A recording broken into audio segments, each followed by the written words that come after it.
Scholars, Alex Alonso and FG, bringing you another banger.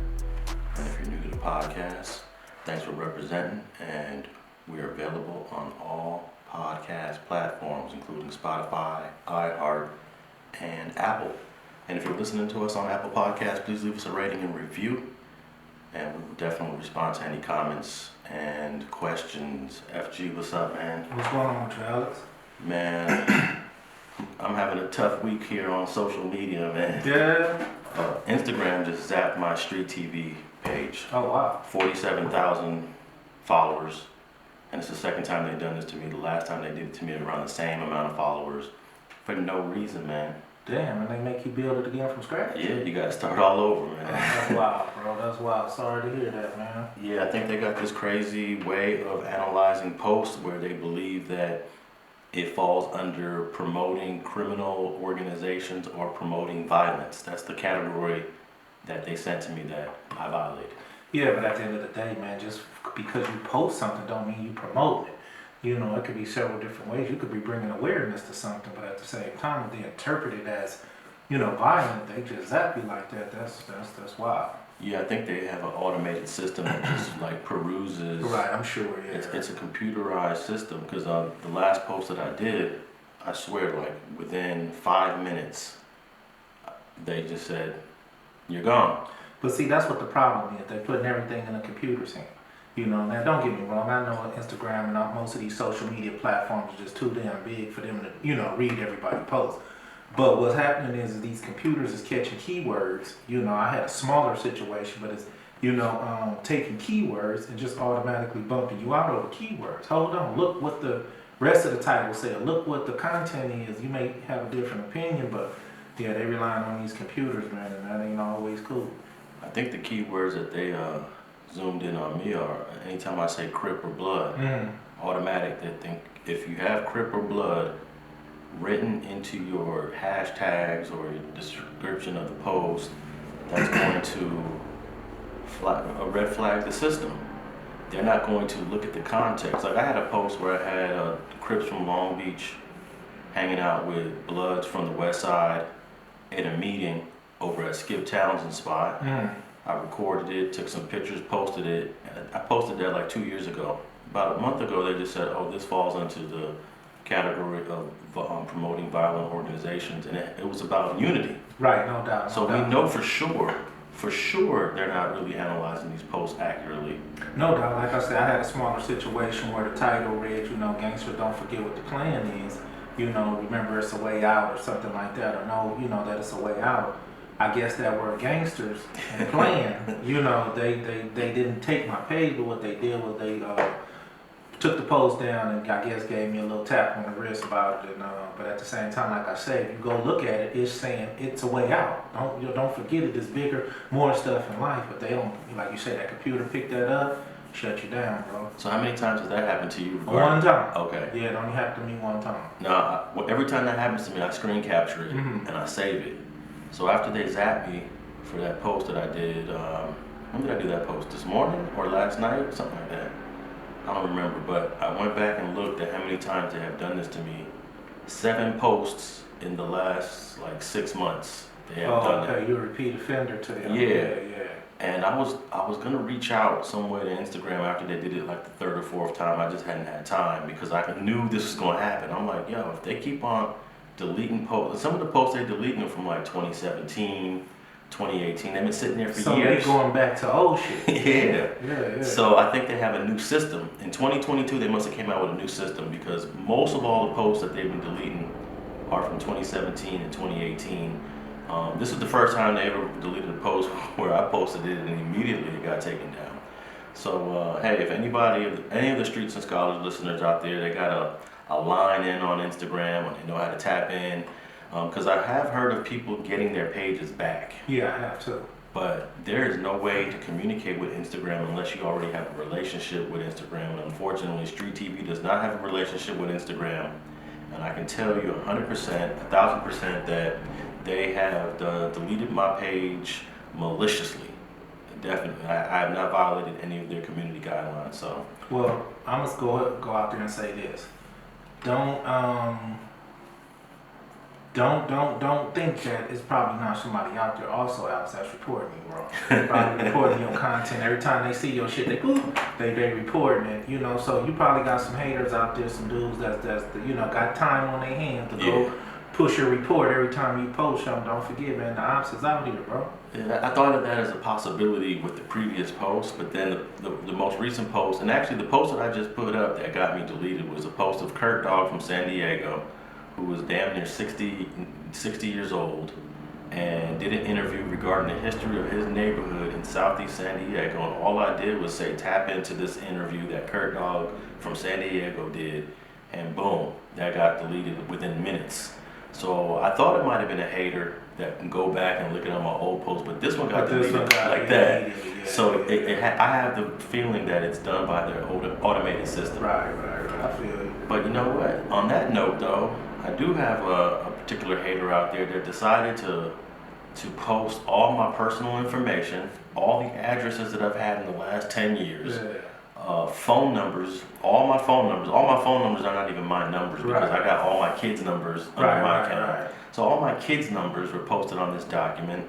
What else? What's crazy is a lot of my father's information, who passed in 2015, was posted on this document. And there's a particular user out there that just got mad because I kept red flagging him because he would steal my content and repost it on his page. Right. And then he would create Patreons and other links to just generate revenue off of content that he doesn't own. Right. So I hit him with a copyright. Then I hit him again. Then I hit him again. I think I hit this dude about 5 times. Yeah. And he decided, okay, you want to keep hitting me with copyrights, which I have every legal right to do. He decided to post my information. Well, you know, this is the thing about it, man. This is what we get to talk about integrity. You know. Man, I'm going to be honest with you, Alex. I had some dudes out there that I hated in my life. And not one time would I post nothing about their mom, their wife, their kids, you know what I mean? Even if I had the information, I would never even, you know, slide past that information on, divulge this information. And that's what we talk about growing up with integrity, you know, and not on no gangster shit. Just as a man, as a human being, you know what I mean? That wife and kids, leave that shit out of it. You know what I mean? If you got a problem with me, or like he said, he got a problem with you, address it. You know what I mean? But at the same time, that was some foul shit right there. Yeah, it definitely is. Actually, it's called. I didn't know there was a word for this until just recently. It's called doxing. Yeah. DOXXING. You heard of that term? Yeah, I didn't tell my wife told me about it, and I was like, damn. You know, and because basically she like, you know, a lot of people out here, you know, think they hide. With the information age today, man, ain't nobody all the way under wraps. You know, you're going to have an old phone number, old address. You're going to have you know what I mean? There's information out there that people can go get, man, you know, which is unfortunate. You know, it's a lot of websites that people don't know that if you tap in your name, you know, information comes up. That shit should be illegal, you know, but at the same time, this is what the information age is doing.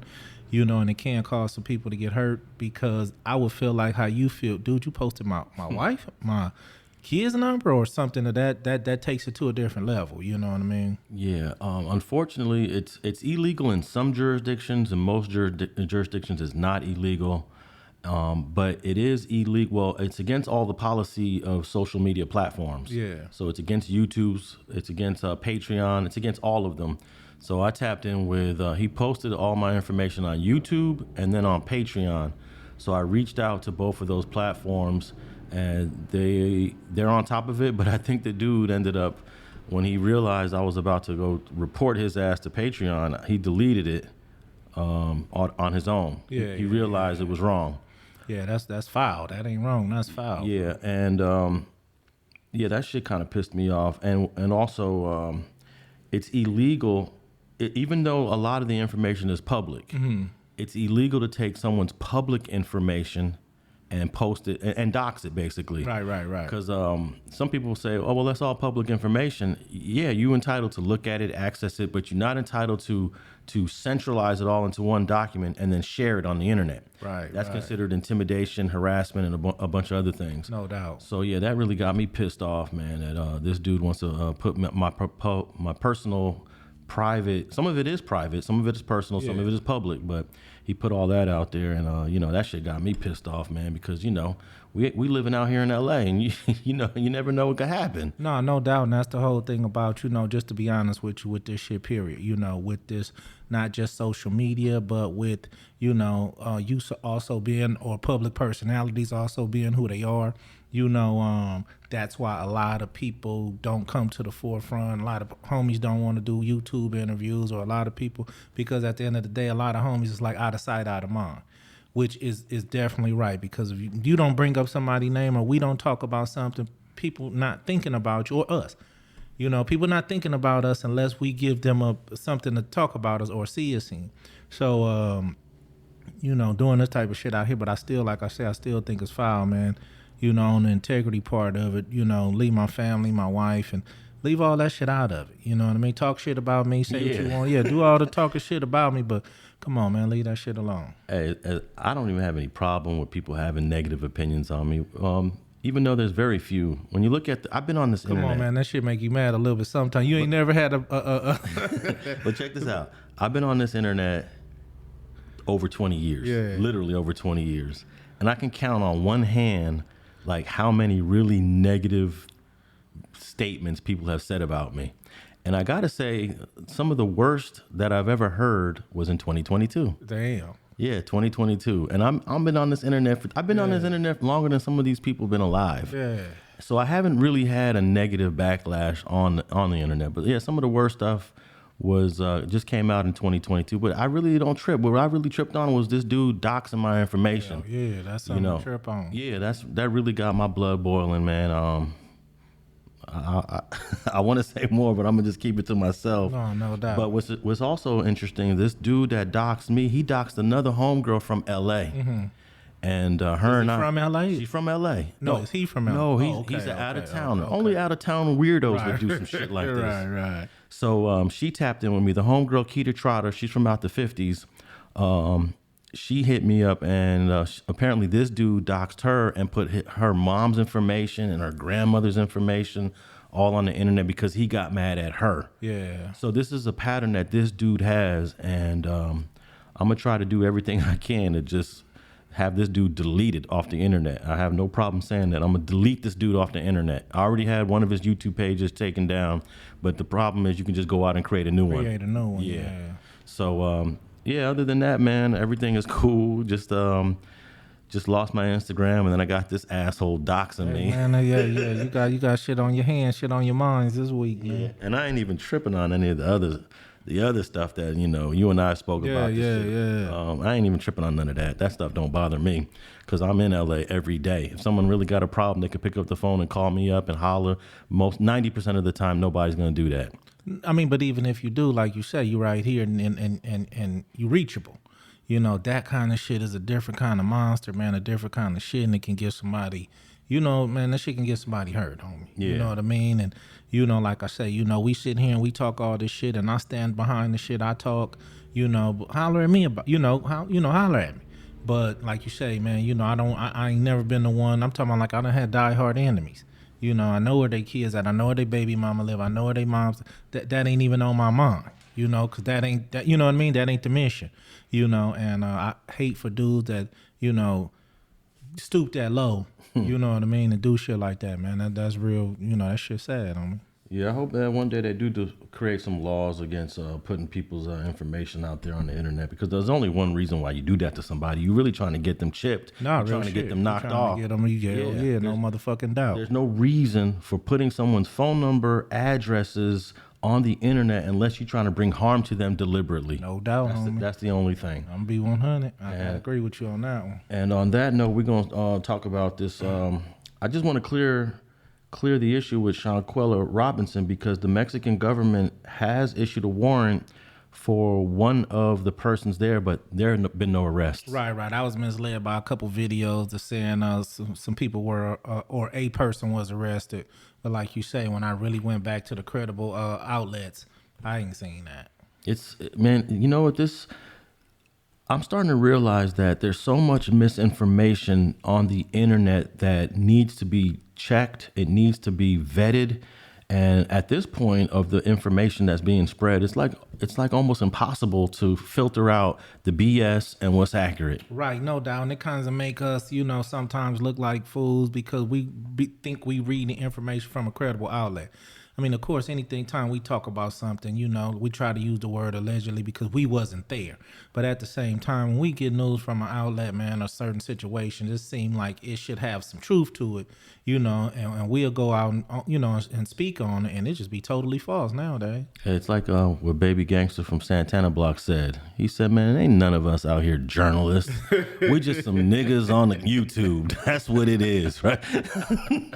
Go out there and chase a story if you're a journalist. I laughed so hard when he said that shit. I couldn't stop laughing when he said that shit. Yeah, it's 100% accurate, though.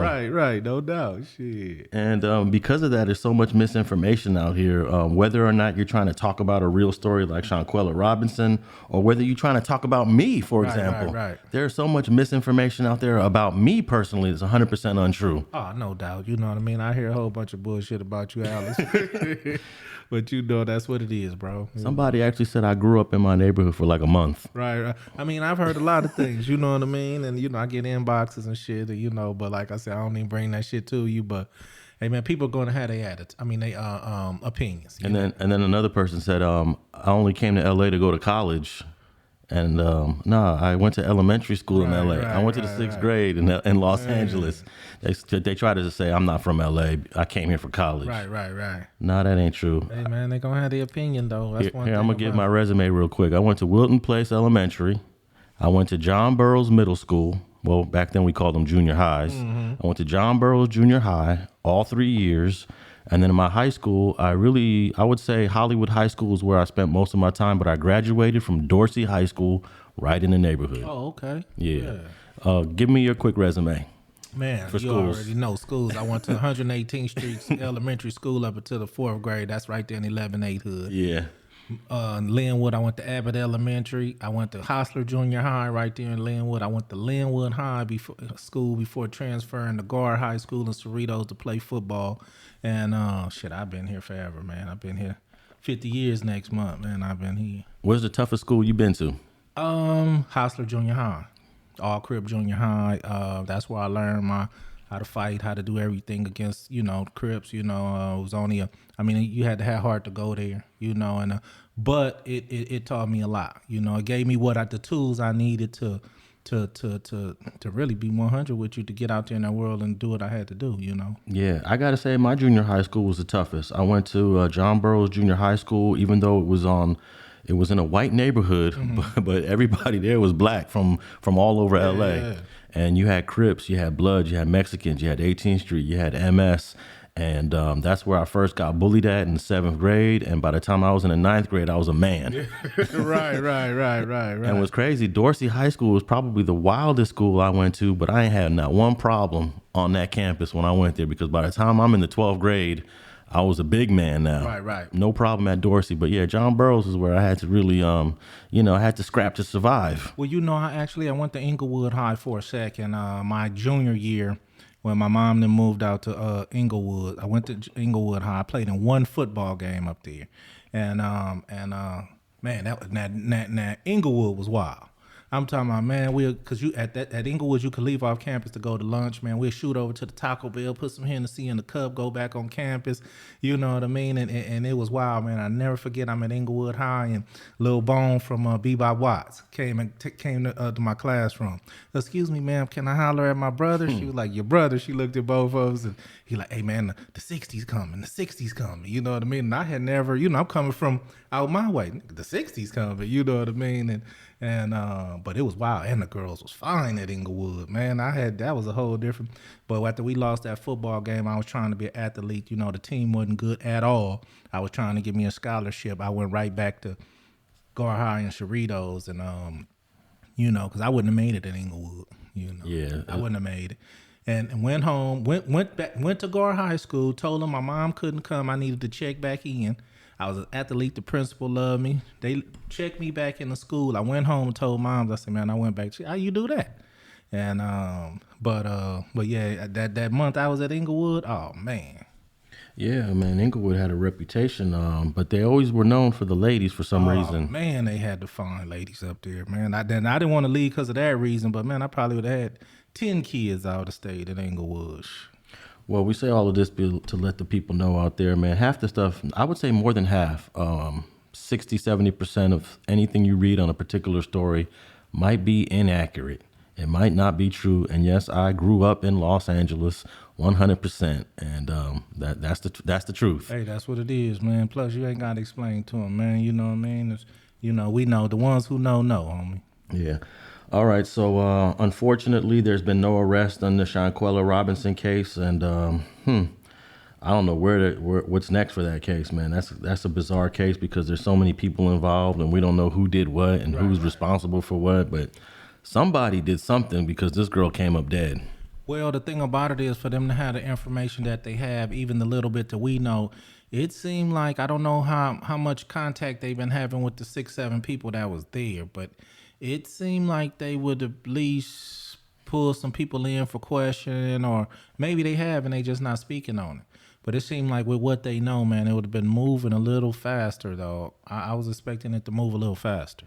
And I'm sure they all gonna tell on each other because they're college students that ain't from the streets. They're gonna tell everything, man. Yeah, and I'm not tripping because right. Like I'm not holding them to the code because they not, you know what I mean. So when I say it, I'm not saying it in a negative, but I'm just saying it in a way that they civilians. Yeah, they not equipped like that. Let them do what they need to do, especially for the mom. The mom's been very vocal. She's been out there, advocating for her daughter. And you know what's crazy, man? It must be the worst thing when you're a parent and you got to bury a kid, man. No doubt, man. I watched my mom do it, and at the end of the day, Alex, it changed my view on. I'm gonna be honest with you, it changed my view on doing shit to people. Like, because you're not hurt. You know, the way I see my mom hurt, seeing what my mom go through, that means this is what other moms going through. When you go out there and somebody do something to somebody's kid, the mom going through it, the sister going through it, the dad going through it, and it's the toll that it take on the rest of the family. So once I watched my mom go through it, I looked at shit different.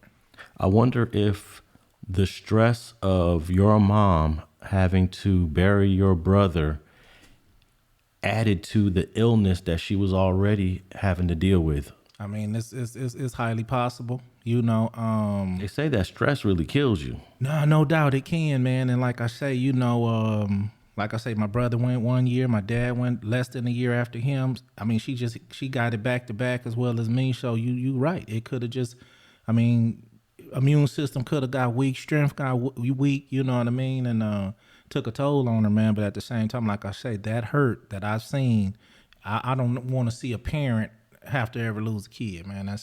Man. So you personally dealt with it back to back to back. Yeah, I dealt with it back to back. I mean, boom, boom, boom. Yeah. And they said I should have got therapy. I was about to ask you, have you ever got therapy? Shit, I'd have had time, man. I was trying to survive and live and eat and but I should have. Yeah. It's something that I should have. But us growing up back then, therapy wasn't talked about all the time. So it wasn't even something that would have came to my mind, because it wasn't like now with my kids, I would ask, hey man, you need to talk to somebody, you need to sit down with somebody, you need to, it's an option for my kids if they need it. I've never heard that in my household, therapy. So how would I know that, that's even an option or something I would need, Yeah, because in the 90s, we didn't hear about the importance of therapy like we do today.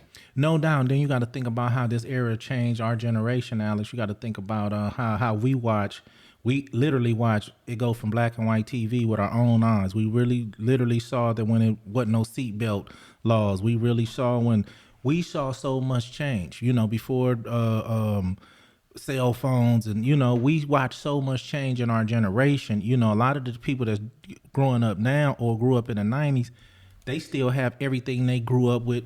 They saw everything that they had. We watched this thing just change literally a lot. Wasn't no computers when, we was born and stuff like that. You know what I mean? So what you're saying is when we was growing up, we seen the advancement of technology take, I guess, incredible bounds that other generations may not have seen. Incredible bounds. Yep, I do. See, I think every generation actually sees it's a similar type of advancement. It's just a different type of advancement. I don't know if it's the advancement for other generations, the baby boomers. I don't think no generation seen the advancement to our degree. Well, I really believe that. I mean, like I say, we go from black and white TV, man, to TV on your phone.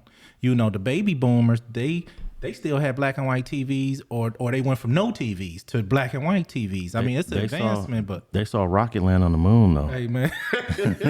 And then the people before that saw planes. Right. UFOs and shit. Yeah, and then look, our kids, they about to go see some stuff that's never been seen. Maybe this virtual reality, maybe this augmented reality, maybe I mean, there's all kind of things that's coming out now. Well, they can surpass us. They can surpass us. But I'm saying as of yet, I believe our generation saw the most transition with technology. You know, you might be right, because before my dad passed, let's say he passed in 2015, I remember I slid him a couple of laptops after I bought some new ones, and then I got him on the internet, and he used to call me up all the time, like, this is amazing. Yeah. I ain't never seen no shit like this. I can't believe this internet shit. Right, he's in the 60s going into the 70s, and he was on it. Right. And he used to tell me, like, I'm so used to this. I'm on the internet every day. He's like, son, do you understand this shit? This is amazing. Yeah. I need to get on YouTube. Can you get me on YouTube? I'm like, just go to YouTube. How do I get to YouTube? How do I do it? Right. So it was blowing his mind away because he was born in 1940. Yeah. It really wasn't blowing me away because I saw it. But my kids must not. It's nothing to them, right? It's nothing to them. They nothing to them, you know. Because like you said, I remember AOL came through and you had to took 40 minutes just to log in. But when you got your own, when we first got our own email addresses, Alex, we thought we was the shit. You know what I mean? Yeah. You know, we giving females our email address. They like, what's this email? This email? Oh, you advanced and shit. We used to, hey man, it was crazy. Email was crazy when that shit first came out. Well, I'd like a lot of the listeners of Streets and Scholars tap in and let us know what you think. Are we witnessing the most technologically advanced jump, or is this just something that has always happened in human history? Because I was reading about when the ancients used to write everything on paper, everything was handwritten, and then, I don't know, 300-400 years ago, somebody came out with the typewriter, and it just revolutionized, printing. And that was supposed to be huge. Right. We don't got to keep writing things over and over. And so I don't know if we're living under the most advanced, or is this just the way it's always been, and it's just hitting us so hard because we're witnessing it live, Well, I'm sure definitely would like the Streets and Scholars listening to tap in on that one. Because imagine this. Let's say you and I was, let's say this is 1890, and I tell you, one day we're going to have these big machines that we walk into, and they're going to fly us from one country to the next country. You probably say I was crazy. No doubt. They probably would have you in an asylum, no doubt, But what you also got to realize is back in 1890, inventions were coming about. Not at the speed of light, which we're seeing it, and, even when the cars came out, a few people had cars, you know what I mean? And, now you got a car that can turn into a boat. You could hit water and it turn into a boat, take off, then drive back up on land and start driving it again. Man, they got so much shit out there. But I do believe that they did have a lot of technology that we're not aware of. I don't know when submarines was invented, but I know they had that technology many years ago back in, back in the military, they were a long time ago. So, but I'm going to stand on, if anybody want to, say that I'm wrong, cool. But I'm going to stand on that from our generation. What are we, Gen X? Yeah. I believe we had the most jump in technology. And I want to see what the listeners got to say about that. Well, I certainly think that landing on the moon, 1969, and other countries, I think about 4 or 5 countries have landed on the moon. I think that's like one of the most advanced things that have ever been done in human history. And that happened, before I was born. So, I don't know. We'll see. I still don't believe we landed on the moon. Oh, is that right? You one of those? Yeah. You don't believe that shit out in Northridge somewhere in the desert, man. Well, they got some things on the moon. The tracks of all the things that they rode, the tracks that it left little mark. You know how your bike leaves marks in the dirt? Right. it leaves marks on the moon permanently. Oh, okay. Because there's no wind. There's no air to get rid of it. And also they put a mirror. They put a mirror on the moon, and if you use a telescope, you can it's to test the speed of light, and also to know the distance, because the moon is always not the same distance from the Earth.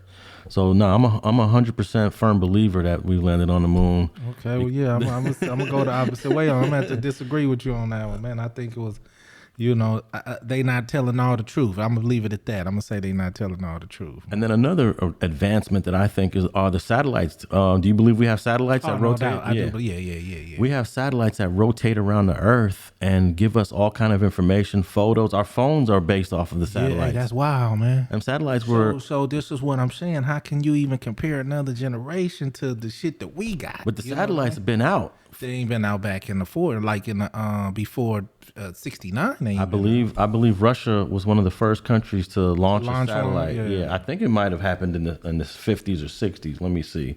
But satellite technology to me is amazing. Oh no, I believe that as well. But they probably launched an old washing machine up there with some lights or something on them. Yeah, there's a whole bunch of satellites that are currently up in the atmosphere that are not even being used. Just floating They're around. just floating around, and there's nothing that we can do about it.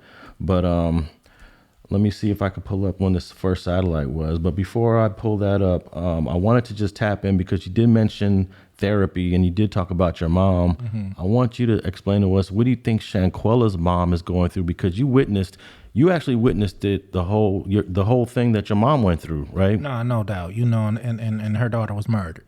She didn't die of an illness. She didn't get hit by a car. She didn't die in a car accident, plane crash. She was murdered, bro.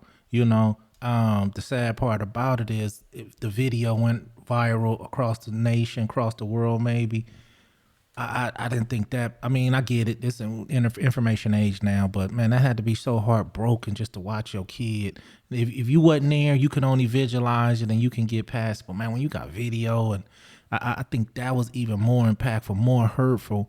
But I know she's going through it right now, especially now when you got a kid that that's always in some shit, out there doing stuff, beating up people, shooting somebody.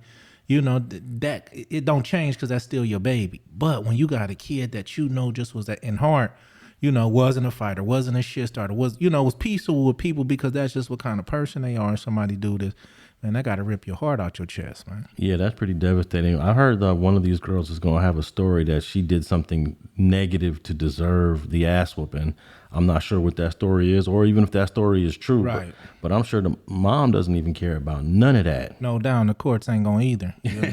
Shit. The courts ain't going to care about that at all either. Okay. But I do believe her mom, she seemed like she's holding strong, but I could tell that she's getting a little frustrated, with the process, Now, do you think that her mom should get therapy while she's going through the process now, or should she wait until everything kind of settles and that the justice system takes its course and then maybe address the need for therapy? I would think that it would be done afterwards, because she's probably going to still be on an emotional roller coaster every time, court proceedings come, different verdicts come down, learn more information. And so I think at the end, when it's all said and done, she should go sit down, speak with a therapist, and just get her mind in a different space, in a different place, but that pain is never gonna go away. Yeah, I wonder what experts on that believe on the need of therapy, whether she should get it now or not. Maybe someone could tap in on us and say what they recommend. But back to the satellite history. Soviet Union's launched the first satellite 1957. Damn. Yeah. The first satellite was Sputnik 1, launched by the Soviet Union on October 4th, 1957. So, shoot, my dad was a teenager when these satellites. Yeah, mine was too. So that might have been amazing to them. Like, wow, they're launching satellites into outer space, Well, I'm wondering if they had any kind of idea what the satellite technology even could do.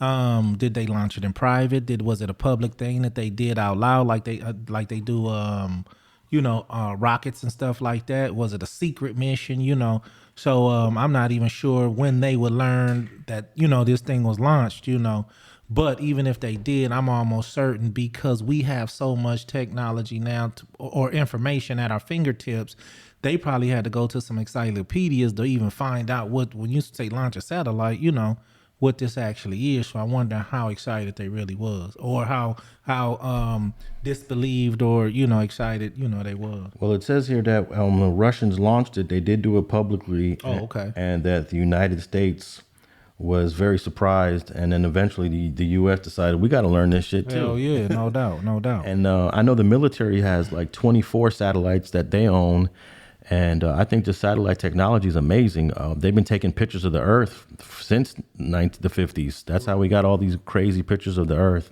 So yeah, I don't know, man. Technology is weird. We'll see. But all right, now back to like this idea of misinformation. This next topic I want to talk about is flooded with misinformation. Takeoff getting shot in Houston of the Migos. Him getting shot and killed outside of a dice game in Houston.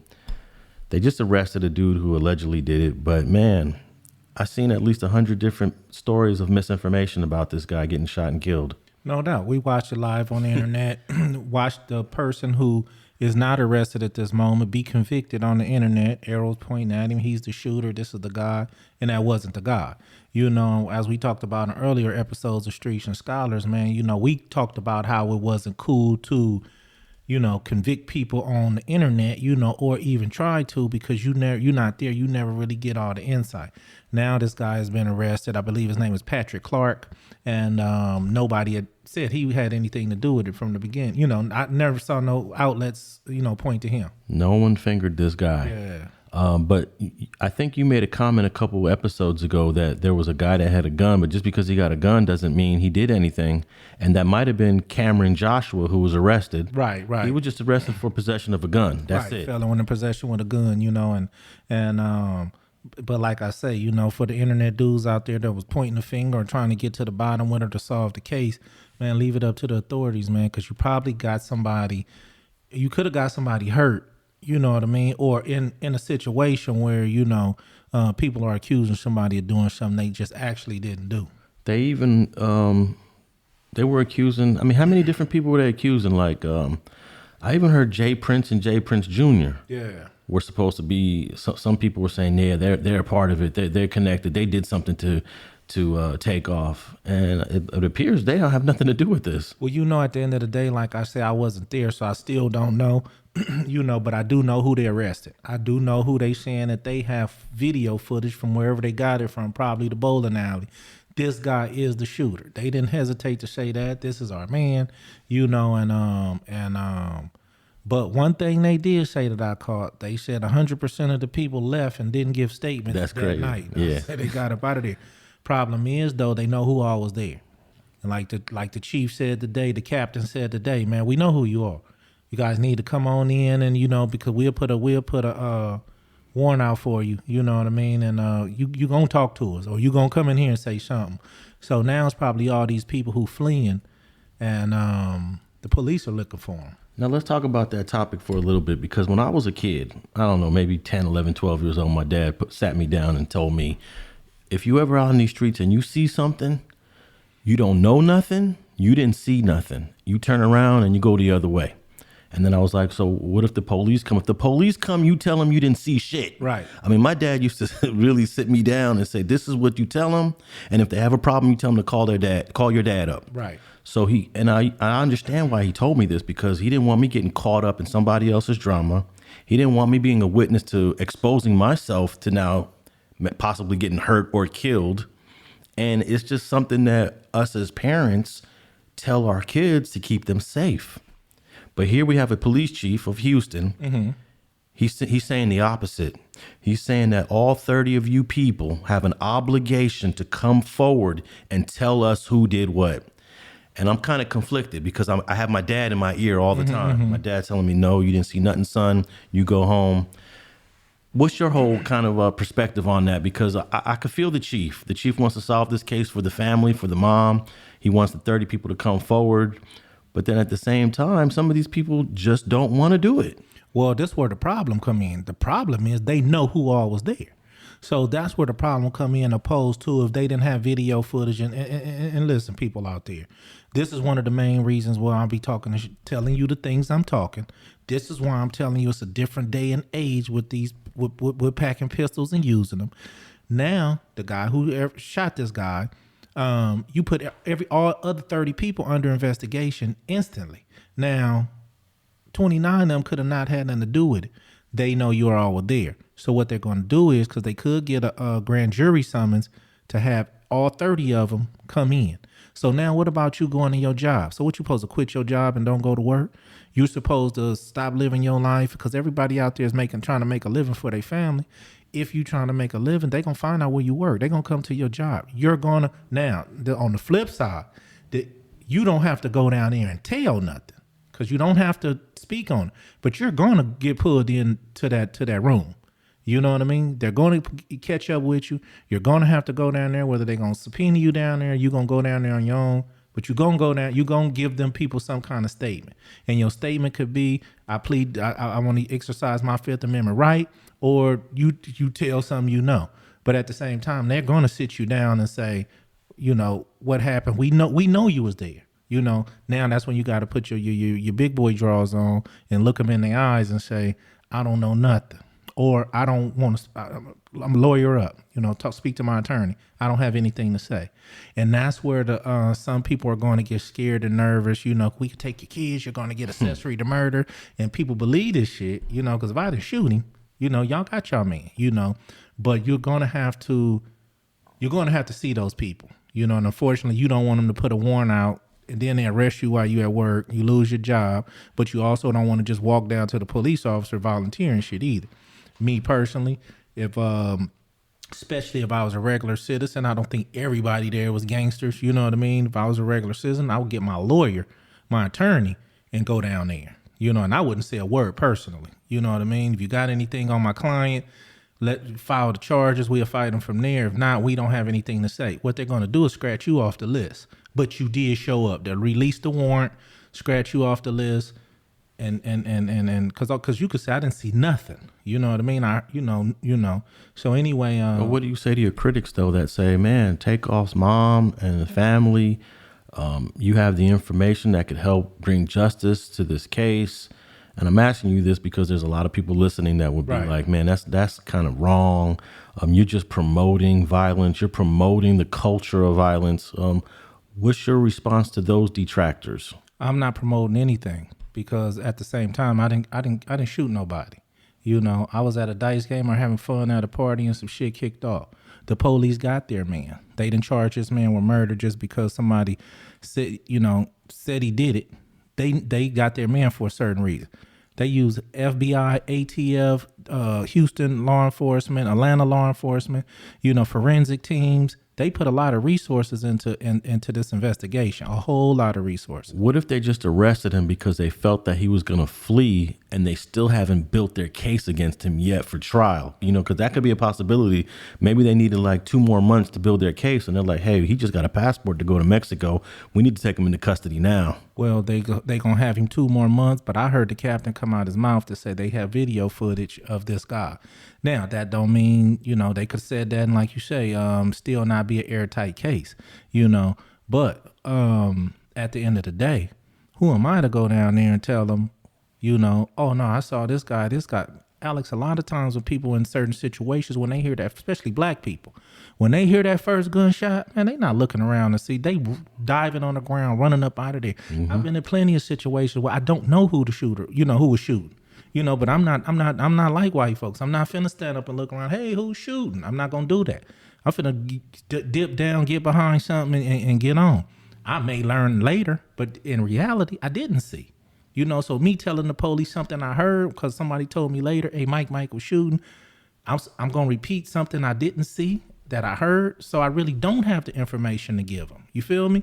So some of these situations why people saying, man, you know, you promoting, you know, that's not having integrity for his mom or his family, or if he was a friend of yours, bro, if I really didn't see it, then I would be lying to go down there and say I saw it because somebody else told me that was the situation. YouTube told me the other dude shot him. You know what I mean? So what if I went down there and listened to YouTube, you know, and been like, no, the dude shot him. Oh, that's on YouTube with the arrow on him. Dude, I'd be lying. And when they do the investigation, Alex, guess what? They're gonna say, come on, man, we got a whole video, dude. That ain't even the shooter. I just lied on somebody. I just didn't. So at the end of the day, now, me personally, You know, I come from the streets. I see my mans get hit. I'm still not, me personally, I'm not going to do it because I know what we're into. I know how we come up. I come up from a different upbringing than a lot of other people, you know.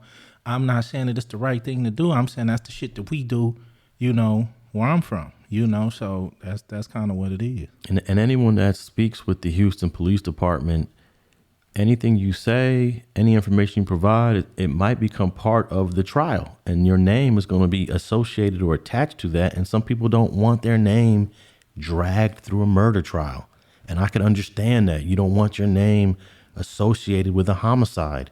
I mean, I tell my sons the same thing my dad used to tell me. You didn't see it, you don't know, and just go the other way and try to get out of there like those 30 people did. They got out of there. They did not want to cooperate with the police. Well, my whole thing is this: if somebody did want to cooperate with the police, they shouldn't have left. They could have did that as soon as the police came.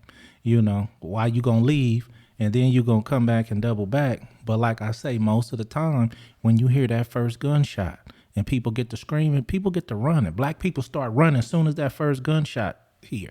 You know what I mean? And so but at the end of the day, like I said, it's a lot of people that's not going to go on record because sometimes you trying to go explain your side of the story can make you accomplice, depending on what side of the team you was on. You know what I mean? If you was on the team with the shooter, hey, you was with the shooter. You was accomplice in this murder. You going down there telling on yourself, so all these people think they want to do, you know, give all these statements. You know what I mean? If you was there at that party, you was one of them 30 people, you were with somebody. It was a private event. You was on one team or the other. So if you was on the team with the shooters, Alex, you could be deemed as an accomplice, you know. What if that dude rode in the car with you? You know, you didn't know he was going to shoot nobody, but you gave him a ride to the party that night. You putting yourself in a situation that you didn't even do anything, but you putting yourself in a situation. So like I would say, I would grab an attorney. I'm not even telling people don't go down there because they're going to catch up with you. But if you go down there, take your attorney, you know, and let him talk, you know, and that's just how you handle that. And there's no way that all 30 people that were there even saw it because no doubt they're in the middle of a dice game. Maybe somebody's on their phone talking to someone. Their back is facing where the action's at. So there might only be like 3 or 4 eyewitnesses out of those 30 people that were there. Well, the one dude they were showing on YouTube with the gun, I'm sure it's a whole bunch of people pointed the finger at him, you know, that said he was the actual shooter. Police did the investigation, deemed that he wasn't. They still went and got him based on a, you know, felon with a firearm charge, but he's not charged with murder. You know what I mean? You know, and so at the end of the day, you know, it's a lot of people still could have been wrong as well. Because if they did hear that one shot, and when they look up, they see this dude with a gun. Dude that shot him already tucked his gun. Now you blaming a guy. So it's a lot of dynamics involved in it, man. Like I say, you know, if you go down there and talk to him, you're going to have to probably talk to him. Take a lawyer, you know, and be careful. Yeah, man. And I do think these YouTube sleuths are very dangerous for pointing the finger and implicating possibly innocent people because you're putting a target on their back, whether it's a law enforcement target or a street target for someone that had nothing to do with a rapper that everyone loved. So I don't know. Have you heard any apologies? People saying, "Oh, my bad. I did a video saying such and such was the one." No, I ain't heard not one apology, man. Yeah. So yeah, I'm against all that sleuthing, and I don't know what to think about the 30 people, man. I'm still a little bit. That's where my interest lies. Yeah, I'm a little confused on what my position really is on it because I do want to see justice for the family of Takeoff, but at the same time, I want people to exercise their right to not say anything if they don't want to speak. Well, you have to understand and realize this, Alex, like I say, you know, if you were there and you were a family member, and you were just at the party, you stepped up and you said, hey, man, this was my cousin, man, I'm not going for it. You know, he had family members there. He had people there. He had friends there. You know, if you was just there and not a part of his friend group, you know, I still wouldn't feel obligated to, he got a whole family there if they want to speak up and nail the coffin in this case. You know what I mean? Who am I to get all in their business, you know, when the argument might have didn't have nothing to do with me or, you know what I mean? You know, it's a whole lot of dynamics. So people are so used to just, man, if I was there, I would speak up. Man, he had a whole family there. And if his family not speaking up, you know, if Quavo not speaking up, if, you know, How you gonna get mad at somebody else for not telling? What Quavo say? What his other cousin that was there say? What his entourage say? You know what I mean? So if his entourage is not stepping up, you know, what I'm gonna step up for? That's just how I would be thinking. You know what I mean? You just to be honest with you, they got more than enough evidence to make this case go. Yeah, but we know that prosecutors like to. They have enough evidence, but then they want another layer of evidence. They want 3 layers, and then they want another layer of evidence. No doubt, and that's what they want. But at the same time, you know, if somebody want a subject, I'm like I say, to each his own. You know, because like I said, if there's some people there that regular people that were just there, you know, and that's what they want to do. They seem like they would have did it already. It's been what, the month, you know, and you guys still ain't stepped up yet. So, you know, hey. It's like the Eric Holder trial that I just watched. I saw the prosecutor, John McKinney. He put out his evidence, but he deliberately put out way more evidence that he went beyond the amount of evidence he really needed to get the guilty verdict. Right. And I guess that prosecutors think, I want to be careful. I want to make sure I'm gonna get a conviction. So although I think he brought in like 21 witnesses. He could have prosecuted that case with 5 witnesses. He didn't need 21 witnesses, you know. But I know how they think. They just think, let me go a little bit beyond what I need to do just to make sure, so I can seal the deal on the conviction. Because technically, he didn't need Cowboy. Cowboy never needed to testify. Right. Cowboy didn't provide anything that helped. I don't believe he helped the prosecution convict any more than what they could have got without Cowboy. Right. So that's one witness they didn't even need. Cowboy just felt compelled to speak, and that was his thing. There was a whole bunch of cops that they didn't need to bring in. I think they had like 6 cops come testify. They only needed like 1 or 2 of them. So when you really think about it, you can get that conviction with a handful of witnesses, but unfortunately, these, just like in Houston, they're trying. They would love all 30 of those people to come forward. Oh, no doubt. You know, and bring them all in and set them all up on the stand if they could. Yeah, if they could. The problem, like not the problem, but the situation as I have is when this dude kicked this off, whoever he was with, he jeopardized his whole team because of the cameras, because of all the people that was so many witnesses. You put your whole team in the mix. You know what I mean? You put your whole crew. You know, because it's still somebody can become more arrests could be made as accomplice. You know what I mean? And if he jumped in the car with somebody and rode off, they find out who that is. Oh, you aiding and abetting. You know what I mean? You got so many. I think it's going to be some more arrests. You know, maybe on some smaller charges, just like they did the other guy with just, you know, felon with a firearm. But you know, who drove him away? You know, oh, if you saw him shoot somebody, you drove him away, man. You know, you helped him. You know, so he put a lot of people in jeopardy. A lot of people are doing this now because what they not realizing is you jumping out the homie car in the middle of the intersection like people used to do in the 80s and get away with it. But now it's a camera on every corner. Yeah. So you didn't just got the homie license plate, you know, took down, you know what I mean? And so now you put him at risk, you know? So it's a lot of dynamics when it comes to these cameras and stuff like that. So I'm going to see how this pan out.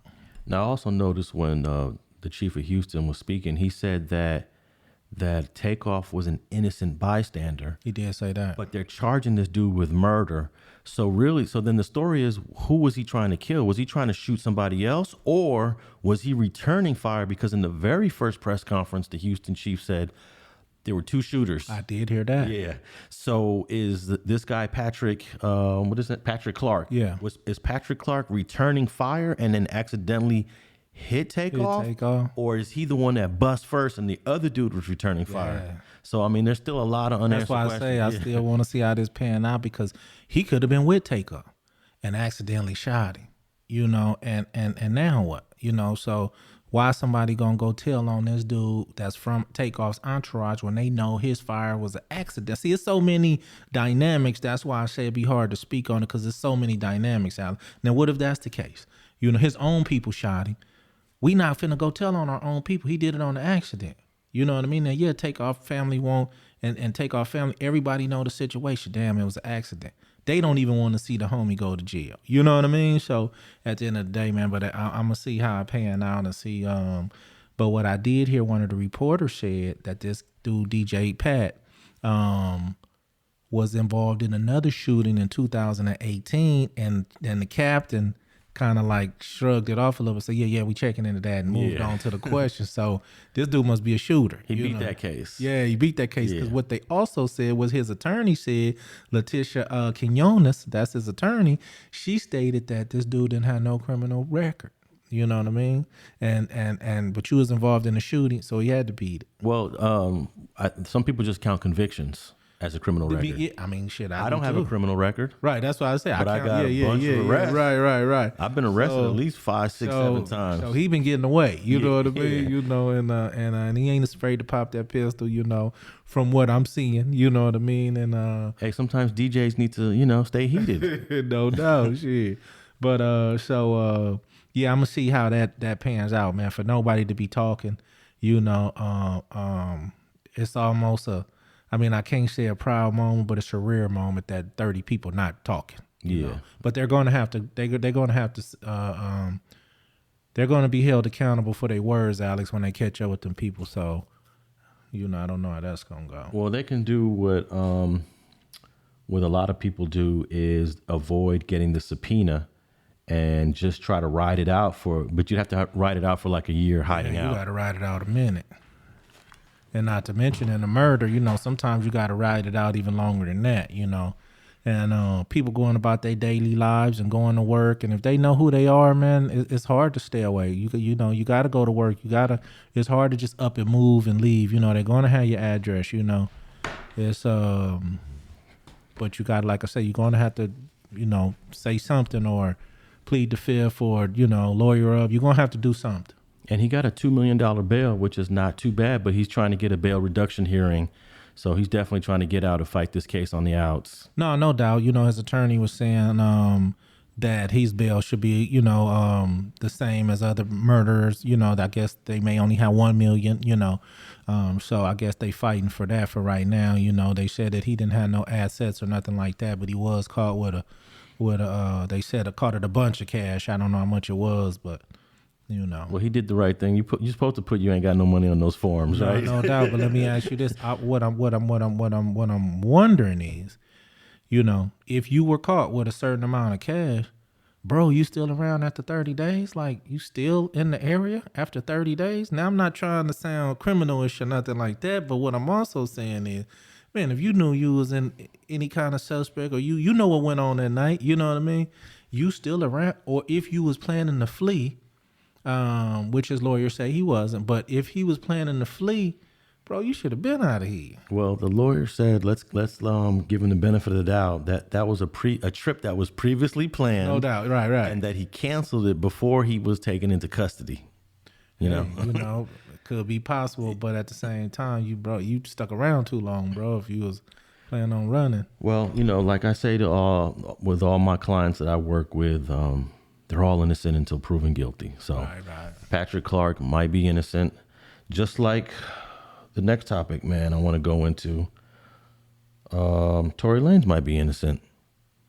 You know, who do you think's more innocent, Tory Lanez or Patrick Clark? Yeah, I'm going to say Tory Lanez, man. It seems like they got Patrick Clark nailed down, even though they just added a charge on Tory Lanez, man. So I never seen a charge added that late in the game, though, Alex. Oh, yeah, they pull that every once in a while. You seen that? All the time. Yeah, not that late in the game. It'd be pissing me off, I think too. he was damn near selecting his jury almost. Yeah, it'd be pissing me off when you're preparing for trial, like I've done many times. And we got 6 months and we know we got to deal with these 3 counts. Mm-hmm. And then like 2 days before trial, boom, we can go hit you with 2 more counts. You're like, damn. Usually that means to me, though, that the original case with these 3 counts is weak. Right. And you guys are coming in, well, you know, you're throwing some more stuff at the wall to see what sticks. So we're going to add 2 more counts. So that's a good sign. To me, when I saw that, I said, that's a good sign for Tory Lanez that it may not be all what it yeah. Because I mean, I know when they start racking up the charges, I know all of them ain't gonna stick. And that new charge is called discharging a firearm with gross negligence. So that means that you didn't hit anybody. That's what that means. That's how I took it. Yeah. You know, that's how I took it. So and they have another charge in California. You can shoot into a building that's empty and it's called shooting into an inhabited dwelling. Yeah. Which is a little different. That also means you didn't hit anybody. Yeah, I've definitely heard of that charge before. I know a few people got that charge. So I think this charge is a good sign for Tory Lanez, and maybe Tory Lanez has a better shot at beating this case than Patrick Clark does. But Patrick Clark is about a year away from going to trial, and we don't know what the evidence is. Also, I wanted to say we don't know if the Houston PD got more camera footage outside of the cell phone footage that we've been seeing on YouTube, because there's some cameras probably that the buildings had. Well, I think he stated that. He said that they had some footage that led them exactly to the man they was going to get. I believe. But none of that footage has been public, right? No, not from my belief. It wasn't. You know, the way he said it made me believe that they have footage that maybe others don't. You know, so yeah. So he's about a year away from trial, maybe a year and a half, maybe 2. I mean, we still got our man in Florida still ain't been to trial yet. What's his name? Your boy YNW Melly. YNW Melly. I ain't heard nothing over that. No trial yet, man. We're about to get into 2023, and this guy's still fighting this case. But man, here's Tory Lanez. This is a perfect example of a lot of information that's been spread on the internet, some true, some not true. Because I went on live the other day to talk about it, and people were asking me, do you think he shot her in the foot? And I'm like, I don't know, because I haven't seen the evidence. I'm not going to go by an article on the internet or a YouTube video. I saw that there was conflicting reports by doctors. One said it does look like a gunshot wound. Another said it was glass. Right. So none of us know if she was shot in the foot as of now. No doubt. And there's no video footage. So, you don't have that in this case. So it's basically word for word. What may be true is he did fire a weapon. I think they may, deem that part to be true. But if bullet fragments hit the ground, because they did say they went back and the investigators believe that he shot in the ground, and it maybe fragments hit the ground and then hit her, if she was even hit by fragments. So I've heard so many stories like you, man, that I'm waiting to see. But what I do think is some shit gonna come out that we not anticipating. Something gonna come out that we gonna be like, wow, So I'm waiting on that wow factor, because I think somebody lying about something. Now I remember in an earlier episode you brought up the interview that Megan Thee Stallion gave to Gayle King, that might come up in the trial, and I'm thinking it's gonna come up for sure. You know what? I forgot about that, and I'm almost certain they're gonna play that, because she actually denied being in a relationship with him. And I think the evidence is they obviously were in an intimate relationship. Well, let me tell you, Alex, one lie, bro, can have you, with the right lawyer, one lie is be like, well, why should we believe her now? She lied about this, she lied about this. The credibility mean a lot in these cases. So we already know 2 lies. 1, she's been in an intimate relationship with him, and she denied it. 2, when the police first came, she said, oh no, there was no shooting. Right. So she claims she said that to protect everybody in the car. I'm thinking that's a fair excuse for why you lied at that time, but nevertheless, it's still a lie. No doubt. I mean, I think it's a super, me personally, hey, I could appreciate that lie, right? Yeah. But when you're talking about a defense attorney, for Tory Lanez, he gonna eat your ass up that you're a habitual liar. He's going to try to get the jury to believe that, you the truth ain't in you. That's his job, so that's why I say I believe some shit gonna come out that's gonna be like, wow, because I believe more happened, and we just it's some more lies going on, that they trying to cover up. We gonna see, man. And then the other girl that was in the truck, she's gonna come testify, because she was also part of the preliminary hearing. When was that? Last year. So she's got a story to tell. And I know she went on her Instagram Live many months ago, just going at it with Megan Thee Stallion. And they used to be best friends, which is crazy. These 2 girls, which were best friends, now they're pitted against each other for this trial. No doubt. And she could be called to testify as well. What I do believe, though, Alice, that Tory Lanez dropped the ball in the beginning. When Megan went down to the police station to say she was hit by glass and blah, blah, blah, I believe not too much later, he went on Twitter saying some shit, that's kind of contradicting or some shit. Like the shit got started. Bro, Get your ass off the internet.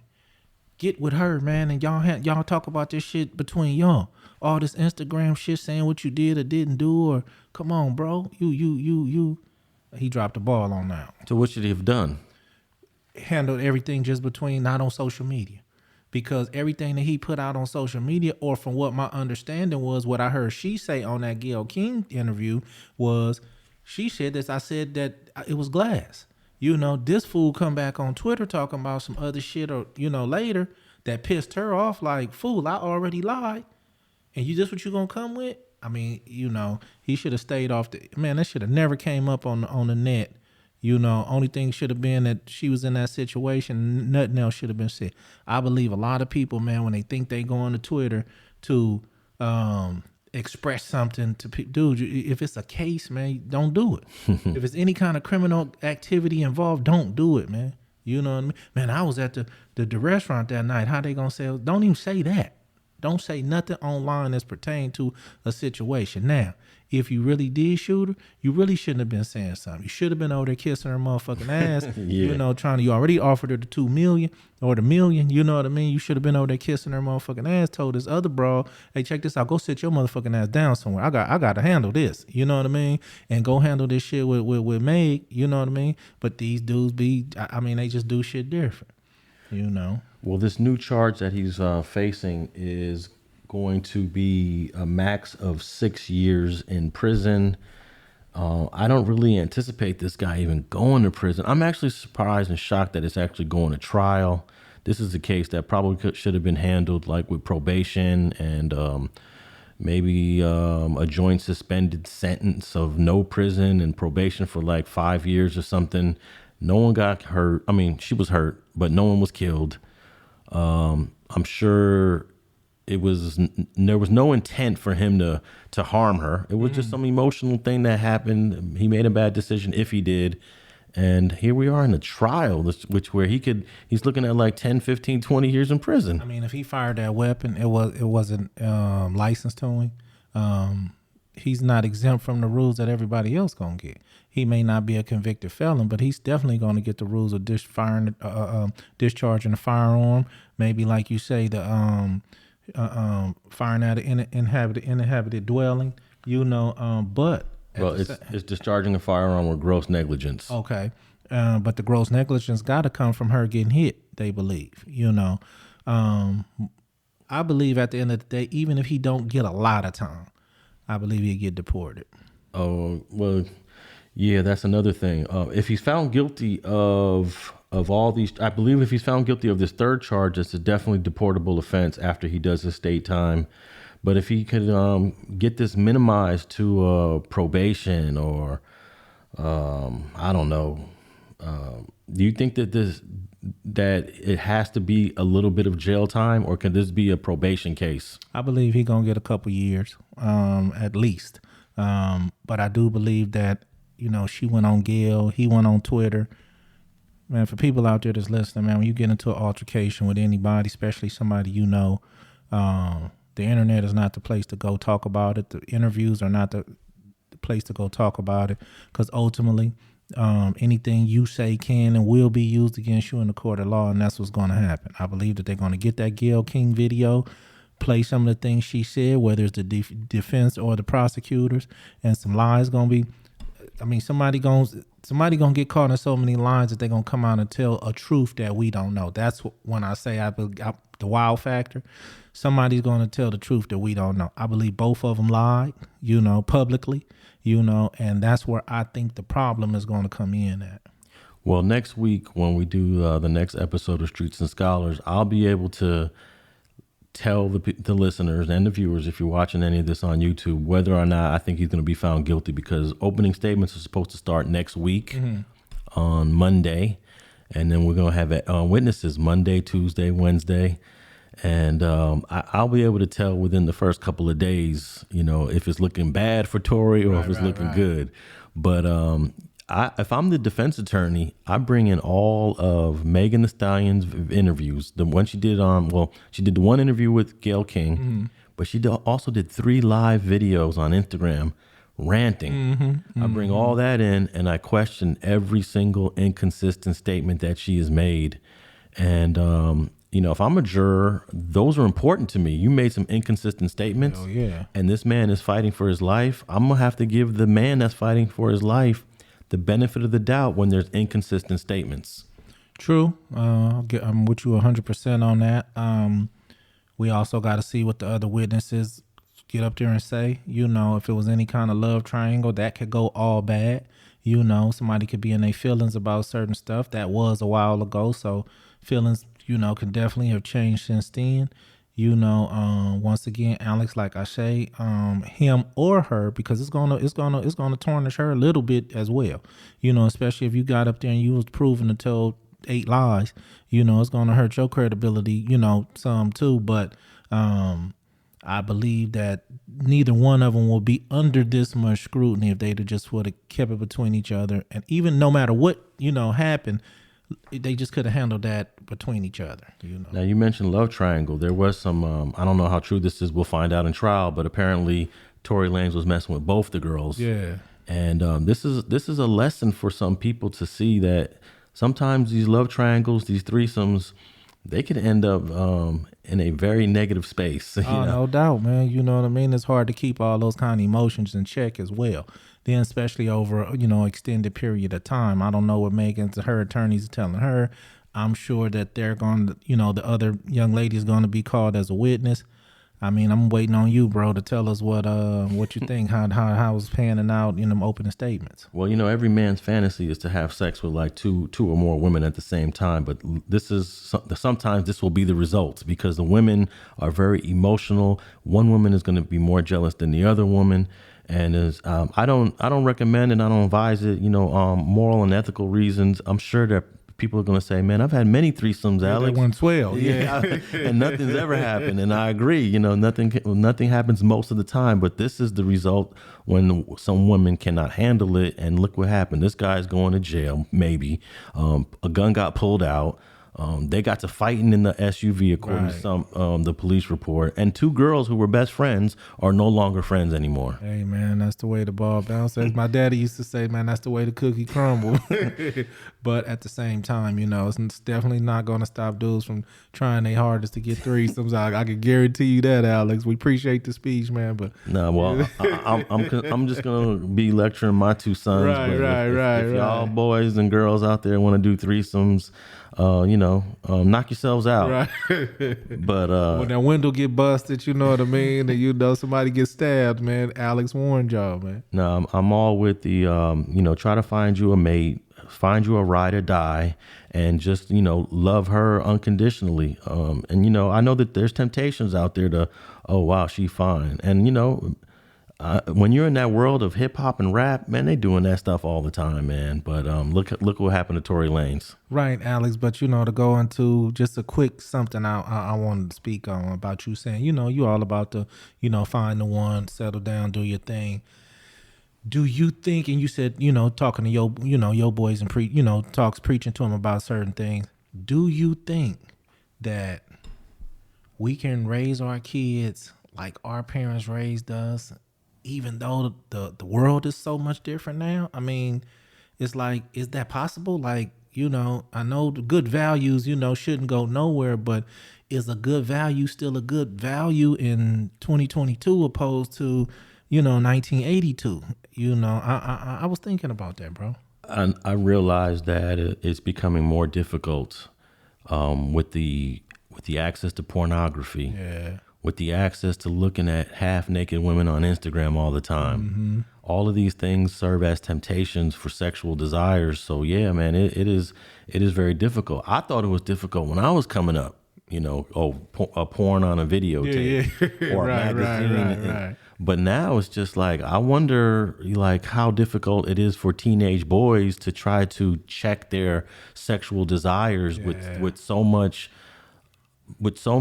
access out there that it becomes difficult. So as a parent, all I can do is just plant the seed and keep repeating what what I feel should go down, and definitely the proper route. I mean, there's no doubt. Can't nobody tell me that there's nothing better than raising a family with a mother and a father present. There is no other system. There is no other structure that is better than that. A mother, a father, and raising their kids together as a married couple. But there's people out there doing it so many different kind of ways that we're almost losing the importance of a married couple raising their kids in the nuclear family. Well, I do believe in the structure. I do believe in a 2-parent household. I was raised in the one up until I was 18. I believe that. I do believe that you need those dynamics. A man and a woman to. It used to take a village. It still should. We may not have a village anymore like we used to, but I'm with you on that one. And you could probably speak to this because you have kids by other women. I also believe that in order to really, the best way is to have all your kids by one woman. But I know that, pretty much very rarely, growing up in LA, did people do that. People's having kids 17, 18, 19 years old, right. What kind of challenges has that posed for you? You got kids by more than one woman, because it can't be easy. No, it's definitely a challenge, or it definitely has been. Because you got to maintain relationships also with the mothers of these other kids at some point as well to raise the kids right. Yeah, but you got to cater to the feeling of the kids that this not his mother, or I'm not his father, or things of that nature. And the things that I would say to, my kids in the beginning, I might not talk to him like that, or she might not talk to my daughter that's not hers like that, to a certain way. Our kids, you get your ass over there. Another kid you may be easier on, and now your kids feel like, hold on, why you talk shit to us? Don't so I've ran into all the dynamic. So I definitely agree, and I'm preaching this to my sons right now. I just had a new grandson about 3 weeks ago, and I believe in having, if I'm preach it, have all your kids by the same person. At the end of the day, just say if it didn't work, cut one check. All the baby mamas, all the extras, plus it's more healthier. I believe that when all the kids in the household had the same mother and father. Me having the dynamics I have, yes, it's been a juggle. I've made it work to the best that I can, but don't get me wrong, I still have to literally peep out everybody's feelings when I make a decision based on, even when Thanksgiving come. Half of my kids going over their mama house. We got it over here. They still may come and stop by, but if you seen how this shit worked, Alice, it's like, it's wild. And these kids are going over their grandmother house, where they going over their grandmother. So don't get me wrong. It's not something that was easily done. I don't recommend it at all. If you're young, you don't have any kids yet, hey man, take Alex's advice if you can, to the best of your ability. Have all your kids with one person. See, my pops always used to tell me, don't raise nobody else's kids, and don't let anybody else raise your kids. Yeah. So I was like, I don't know if he needed to tell me that. It's good that he did, because that's a value that I've always appreciated at a young age. Were you ever in a situation where you have kids that are not your biological, but you took them in as a kid? Yes. Can you discipline that kid the same way you would discipline a biological kid? After a while, I did. Once the relationship was solidified, once our kids, because you got to forget when Rod is technically the oldest, he's technically my biological mine. He's 29, he'd be 30 in February. I've been with him since he was 4. That's my son. The problem is they all right now got 3 29-year-olds. So when they was 7, guess what? They was fighting, and they was wild. They grew up together. At the end of the day, I'll never forget that my mother-in-law called me one time. I'm in the hood trying to, I'm hustling. I'm in the hood. And mom called me like they tripped. They not listening. They probably about 8 years old, and they disrespected me. I told them to stop fighting. They wouldn't. I'm more mad that I got to stop doing what, for one, you disrespecting mom. For 2, I got to leave the hood doing what I'm doing, man, and go home and I whooped all their ass, right? Rod, who's not my biological son, told his mom that he hit Quan 13 times. He hit me 14 times. Oh, man. I pulled off my belt, finna whoop his ass again. You can't tell on me, homie. You know, I wasn't counting. You know, what happened was Rod didn't start crying until about the 5th or 6th hit. Quan started crying as soon as I cocked my hand back. You know, it was Rod was tough. You know what I mean? And so his mom was like, he said you hit him, you know, and I really like, really, you know. But after that, man, like I said, man, so many years, me and Rod is like, man, we A1, man. He followed me in the truck, and man, I mean, that's probably because you got him at that's 4. my dog, man. You got him real young. Like I say, that's my son. Ain't no, you know what I mean, you know, but outside the blood, I walk the walk for him. I go the distance for him, the same as I do all the rest of my That's kids. good. Yeah, That's yeah, good. yeah. A lot of dudes in your position sometimes get a kid that's already like 10, 11, 12. And that becomes difficult. Yeah. It can get difficult. Now, let me be honest with you. And I preach this because I don't hold my tongue, you know, when I'm talking. Ain't no way I could come into a household right now and somebody got a 15-year-old, a 20-year-old. I can't do it. I just couldn't do it. You know what I mean? And I wouldn't do it. You know, so I mean, I get to pick and choose. I don't sugarcoat the shit I say, Alex. I'm not going into a household right now with somebody with a teenage kid if I was single. You know, and I met a woman. She could be amazing. I'm not finna put myself through that, man. You know. Well, I used to, when I was in my 20s dating, if you had a kid already, I already in my mind X'd you out. You know? That was smart though. See, you was thinking. I was looking at that ass like this motherfucker fat. Man. No, I would still look at it, but I already made a decision. I was in the hood. I was going in. So I mean, you know, you see how? Yeah, that's why I got all these kids. Yeah. No, I would look, and I might hang out. We might go on a couple dates, but you ain't gonna be my girl. Yeah. If you gave your womb to another man, it was a wrap for me. Yeah. Nah. See, we was thinking different in the hood, man. We didn't want no virgins, man. You know what I mean? What we gonna do with the inexperience? I mean, it's not a virgin. I'm saying if you got already had a baby. You mean if you already had a baby? Yeah. Yeah, I wasn't talking about virgins. Well, that was smart though. Just period. That was smart. Just based on in life events. You know, I can build my own from scratch. You know, especially we was a lot younger then. You know, but you know, to each his own. You know, I don't. Me personally, I'm not against somebody meeting a woman and she has a child and they raise that child. You know, I'm not against that at all. You know. But I'm saying that I wouldn't do it at a certain age, you know, the 13s, the 12s, the 16s, I wouldn't want to come in that kind of situation.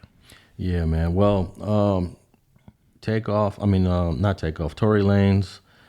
If you guys want to have threesomes like Tory Lanez, just be careful. I think it's even more difficult when you just dating, when you just boyfriend and girlfriend. You know, maybe a married couple might be able to pull it off because they got such a tight bond. But right. But you guys that are just dating and then doing threesomes, it could end up like Tory Lanez situation. Now you fighting the case. I bet you Tory Lanez never imagined that I'm gonna be in downtown Los Angeles criminal courts building fighting a case over some women. That's really what it is about. It's over some women. Yeah. I'm going to prison over some women. Yeah. You know, it ain't like I'm going to prison because I got caught with a dope sack. Right. Or I got the ops or somebody trying to rob me and I shot him or yeah. He's going to prison. If he's found guilty, he's going to prison over some women. Yeah. That's the facts. But let's be honest with you though, the threesome with Meg though, man, that might be worth a couple years in the pen, dog. Hey man, Meg looked good with all that makeup and stuff on. I seen her in a couple pictures when she's looking, without all that stuff on. She just looked like an average sister to me without all the stuff on. But she got a nice body though. Oh, no doubt, man. Yeah. Shit. But nah, man. All right, well, be careful, guys. If that's what y'all want to do. But I'm gonna tap in on the trial next week, and we'll let you know on the next episode of Streets and Scholars if it's looking good for Tory Lanez or if it's not looking good for him. And like I say with all my clients, everyone we spoke about today is innocent until proven guilty, man. Where can they find you at, FG? Man, they can find me at FG on Leash all day long, man. They can come over to Instagram and find me at FGeneral1 on Instagram. And unfortunately, you cannot find me anymore on StreetTV on Instagram. They just zapped my account, but you can find me at Alex Alonso 101 on all social media platforms. Tap into the website where I'll be posting articles about this trial, the Tory Lanez trial. Eric Holder, I posted a bunch. StreetGangs.com. Tap in with that. And thanks for listening to another fire episode of Streets and Scholars.